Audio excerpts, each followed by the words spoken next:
Hi there, I'm Nicholas Arson. Vigilante Karlström. Paulin Pelle Almqvist from the Hives. And you're watching Our piece on sounds.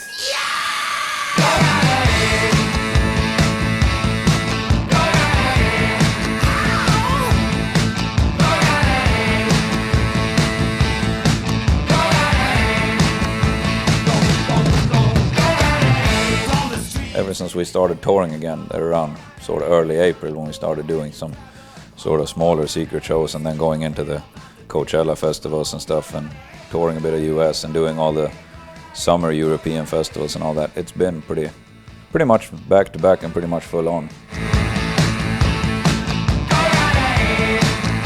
Well, we were way younger on Barely Legal, and I think you can sort of tell on that record.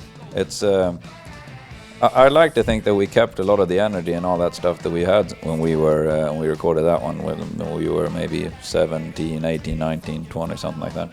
All the recording was very spontaneous, it was all very, very, very fast.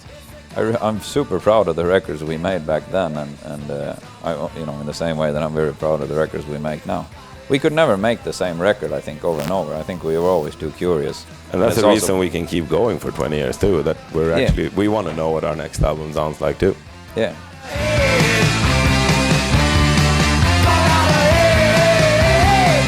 So the 5-year thing was just basically we toured the Black and White album for a little longer than we usually tour records, for about 3 years. And then we had a bit more trouble, both making the record and a bit more trouble on the side as well. So we sort of had to wrestle, we sort of had to fight two wars at once. It felt a bit overwhelming, the fact that we had so much other shit to, plow through.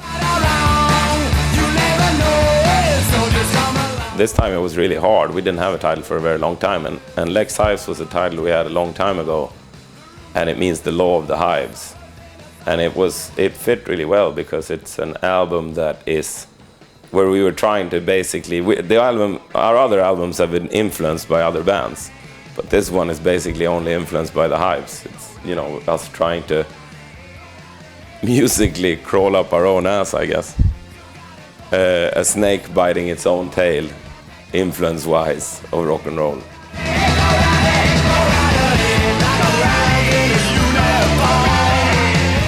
It's gotten really great reviews.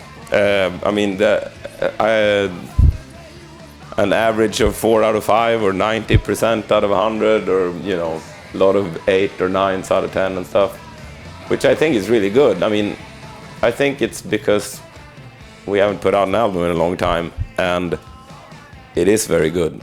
If you're into us, the type of thing we do, you'll probably like it. Because a lot of these collaborations just seem like you ram someone in there because they're popular at the time, or we usually answer David Bowie on this question, but I have no idea what we would do with him. Little Richard's still alive. Yeah.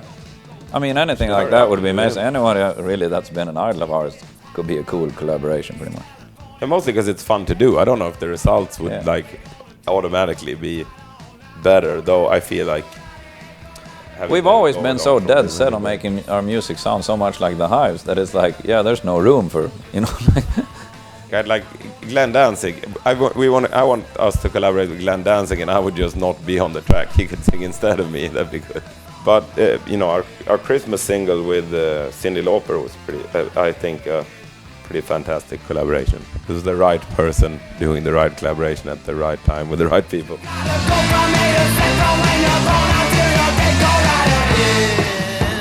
We spend way more time being a touring band and being on the road and playing to people than we do playing in a studio. So it is really important. It feels like that's actually what we do most of the time. That's the job, or that's what the Hives are. It's a band that tours and plays to people, and once in a while they have to put out a record in order to keep touring.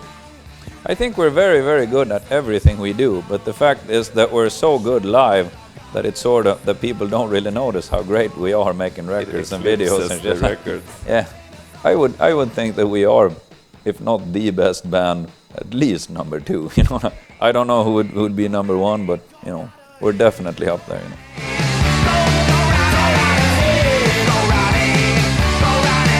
Oh, we have a few songs for the next one that we feel really proud of, but it's kind of this thing where they're like we